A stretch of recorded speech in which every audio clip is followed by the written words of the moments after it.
Bonjour et bienvenue dans l'émission JDL TV. Alors aujourd'hui, nous recevons une entreprise familiale spécialisée dans les remorques et les transports exceptionnels avec une histoire qui commence dans une petite forge et qui est aujourd'hui une aventure industrielle à l'international. Alors nous accueillons Alain Fémonville. Bonjour Alain. Bonjour. Et une de ses filles, Anne Fémonville. Bonjour Anne. Bonjour. Alain, est-ce que vous pouvez nous reprendre la genèse et l'origine de l'entreprise Fémonville? C'est déjà une entreprise qui prend entre-temps de l'âge.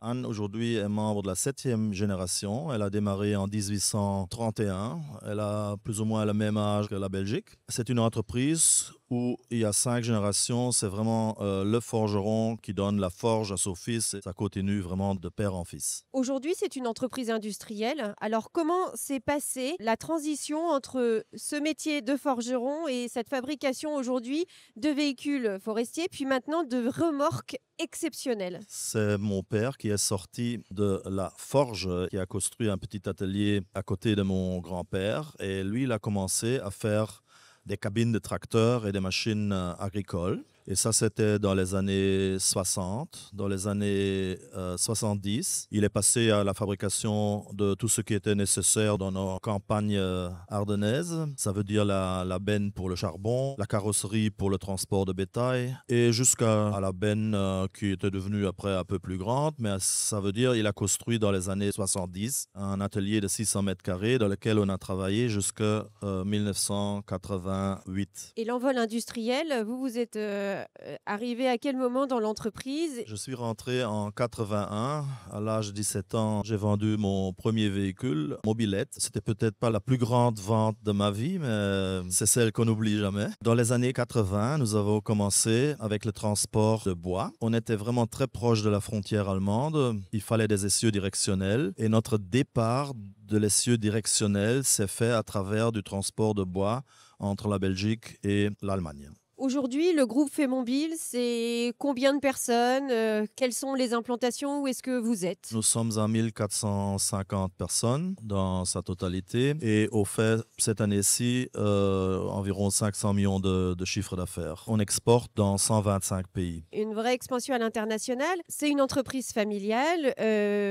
Nous sommes avec Anne, votre sœur et votre cousine. Vous représentez la nouvelle génération. Vous travaillez dans le groupe Fémonville. Quels sont vos rôles respectifs à toutes les trois? On fait tous partie de la 7e génération. C'est ma sœur qui est responsable du personnel. Ma cousine, elle vient de commencer. Elle fait partie de l'équipe comptable.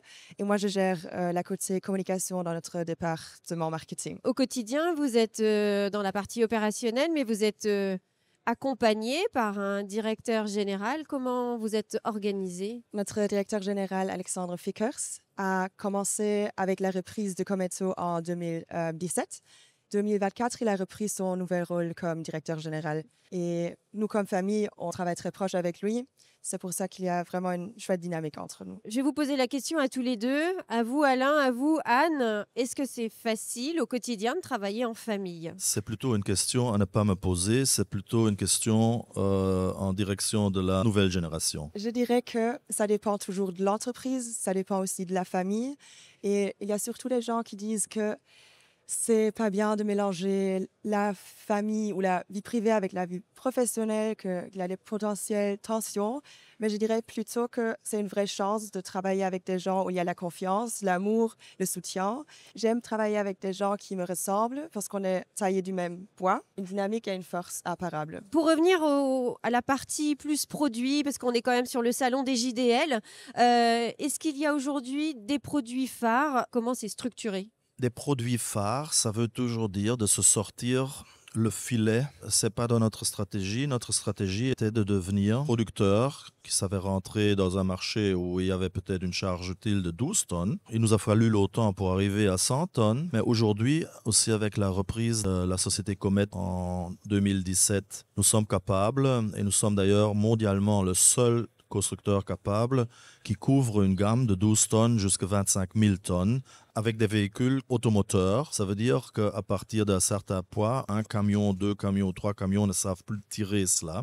et on a une technologie spéciale pour augmenter les charges utiles jusqu'à 25 000 tonnes. Qu'est-ce qui fait aujourd'hui le succès de vos produits à l'international? Le succès aujourd'hui est d'abord d'avoir une gamme complète. Ça veut dire nos clients, ils ont la possibilité d'acheter chez nous vraiment toute la gamme et ils n'ont pas besoin d'avoir une multitude d'autres fournisseurs. Aujourd'hui, vous produisez en Pologne, en Belgique, en Italie, dans différents pays, et vous êtes en train de vous implanter aux États-Unis. Comment se déroule le projet? Le projet aux États-Unis, tout le monde sait que notre ami Donald Trump secoue très fort les marchés, mais il faut dire que l'économie américaine, dans le secteur dans lequel nous vivons, est très fort, se développe très bien. Cette usine que nous allons construire là-bas, c'est surtout pour des véhicules d'une charge utile plus faible, mais avec une technologie européenne. Et ce sont des véhicules où le rapport prix du véhicule et transport ne correspond plus si on les ferait en Europe. Mais tout ce qui est matériel compliqué sera toujours produit dans nos usines européennes. Vous avez une idée de la date de sortie et de mise en place opérationnelle de cette usine aux États-Unis, ou c'est assez difficile d'y voir clair? C'est relativement simple. Comme on a très peu de problèmes avec les administrations aux États-Unis, pour vrai dire, il y en a pas du tout. Chaque administration veut nous aider. À partir de septembre l'année prochaine, nous allons déjà commencer la production. Par contre, la production des prototypes est déjà lancée depuis 6 mois en Pologne.